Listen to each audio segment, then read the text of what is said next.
Narito ng PTV Balita ngayon. Ibinunyag ni Armed Forces of the Philippines Chief of Staff General Romeo Brawner Jr. sa Indo-Pacific Defense Conference sa Fiji ang ginawang pambubuli ng China sa mga barko ng Pilipinas sa West Philippine Sea. Ayon kay General Brawner, ikinagulat ng iba't ibang leader ang ginawang panghaharas ng China, partikular na ang paggamit noon ng water cannon sa mga barko ng Pilipinas sa Ayungin Shoal. Lapag-an nila ito sa International Maritime Law.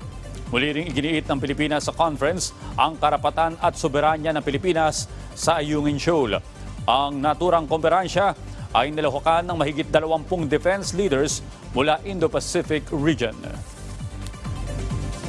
Samantala, naniniwala si Senador Francis Escudero na hindi dapat buwagin kundi dapat palakasin pa ang kapasidad ng National Food Authority.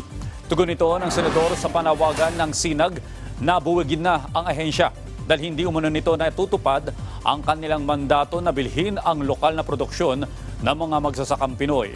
Ayon kay Escudero, hindi sapat ang 8.5 billion pesos na pondo ng NFA upang bilhin ang mataas na presyo ng palay at ibenta ang mas mababang presyo nito sa merkado.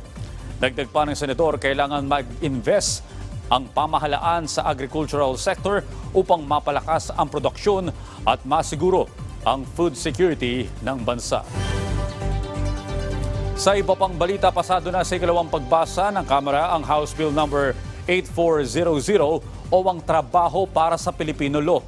Layo ng panukalang ito na makalikha ng trabaho at mapaangat ang kalidad ng trabaho sa bansa.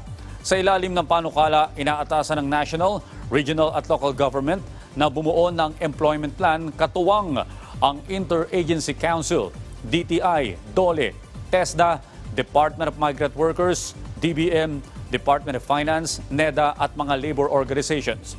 Magugulitang lumabas sa huling tala ng NEDA na nasa 663,000 na mga Pinoy ang walang trabaho nitong buwan ng Hunyo ng taong ito. At yan ang mga balita sa oras na ito. Para sa iba pang update, i-follow nila kami sa Facebook at Twitter sa @PTVPH. Ako po si Audrey Goriseta. Magandang umaga.